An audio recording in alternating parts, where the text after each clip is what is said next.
While NFL stars were out on Hollywood's red carpet, soaking in the camera flashes and soaking up the spotlight at the ESPYs, one rookie quarterback was walking through rubble.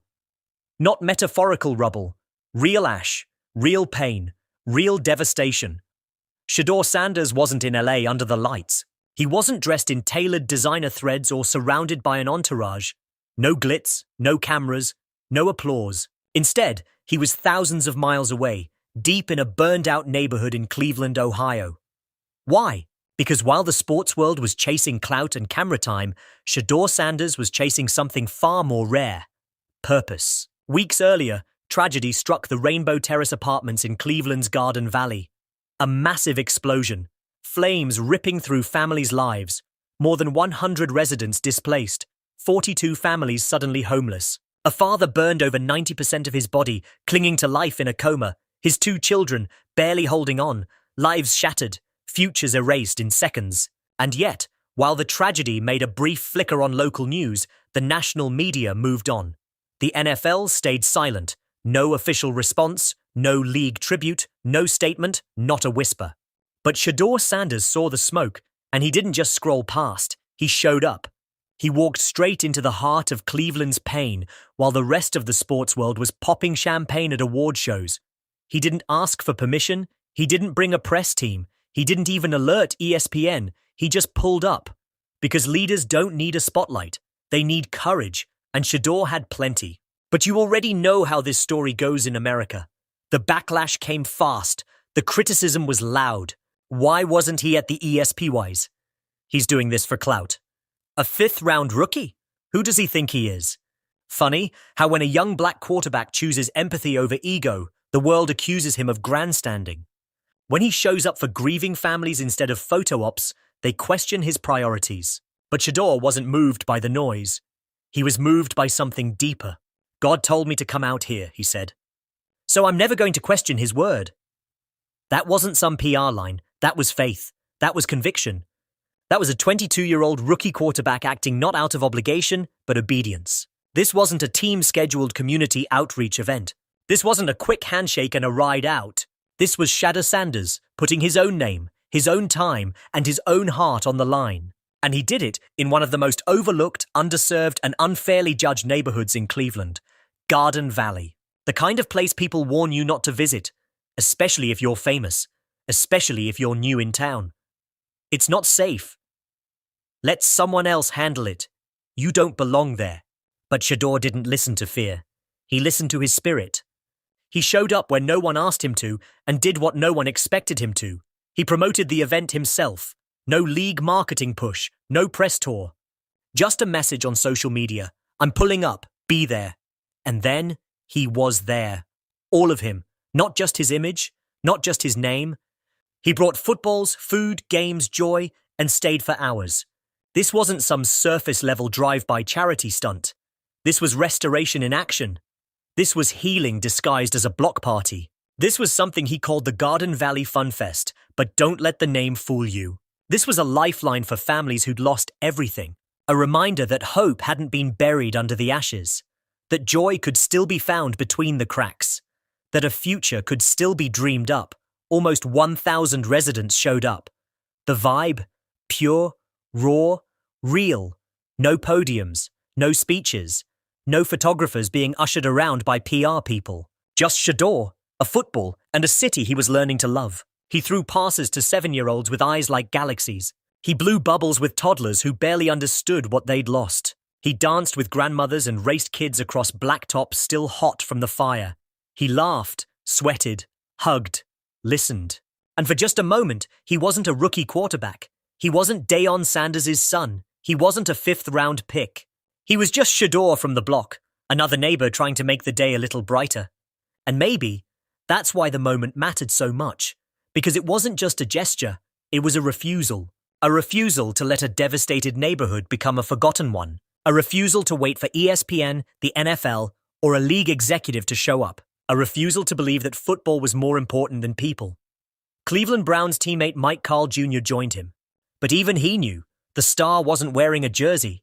He was wearing humility. Shadore gave what the neighborhood had been missing for weeks: attention, love, time.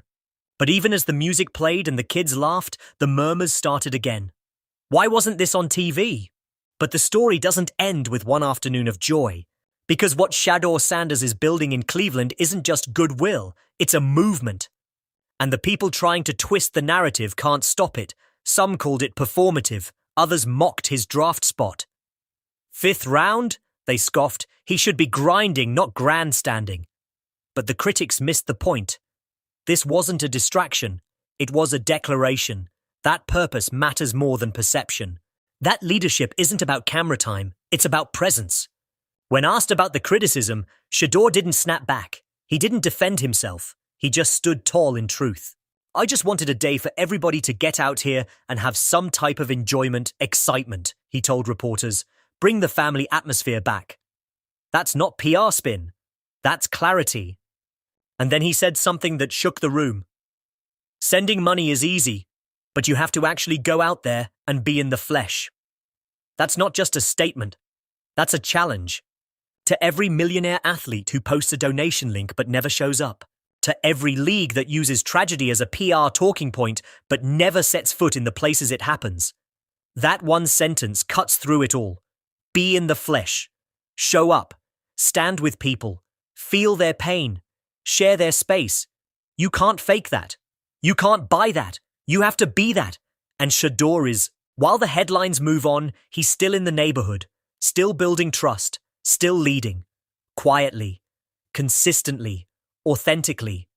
And when it comes to football, he's just as focused. He's not demanding spotlight reps. He's not sulking over his draft position.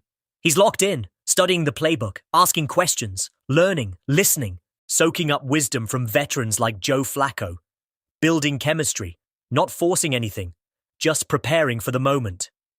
I got time, he says. Time to grow. Time to learn.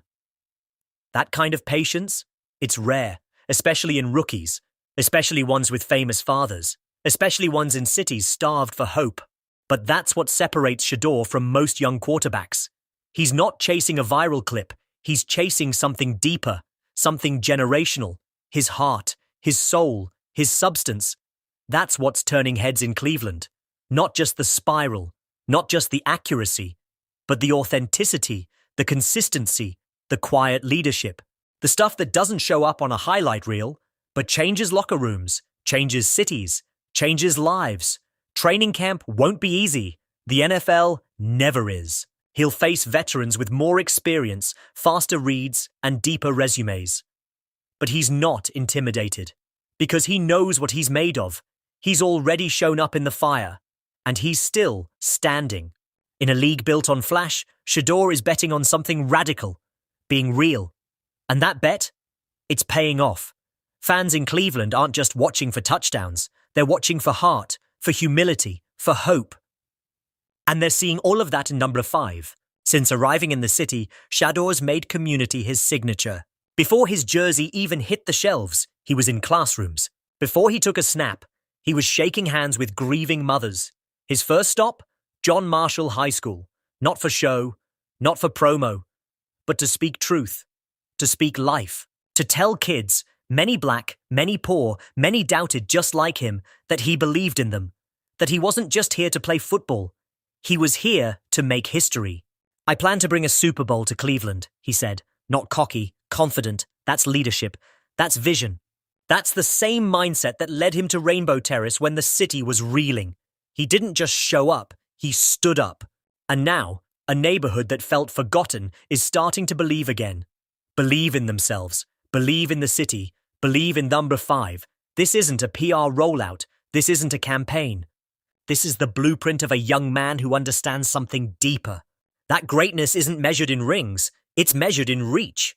And Shadore's reach is stretching across Cleveland like sunlight through smoke. His father, Deion Sanders, lit up the NFL with flash, fire, and bravado. And now his son is lighting up Cleveland with something quieter, but just as powerful: presence. Where his father wore gold chains, Shadore wears responsibility. Where most rookies focus on playbooks, he's focusing on people. That can't be taught. That can't be scripted. That's who he is. The city may not fully realize it yet, but they're witnessing something rare. A quarterback whose legacy isn't just being built on Sundays. It's being built every single day. He chooses to show up when no one else will. While the world chases awards and trophies, Shadore is chasing something deeper. He's building trust. He's building bridges. He's building Cleveland. Let the haters talk. Let the media spin. Because when the cameras turn off, Shadore Sanders is still in the neighborhood, still tossing footballs, still hugging kids, still healing,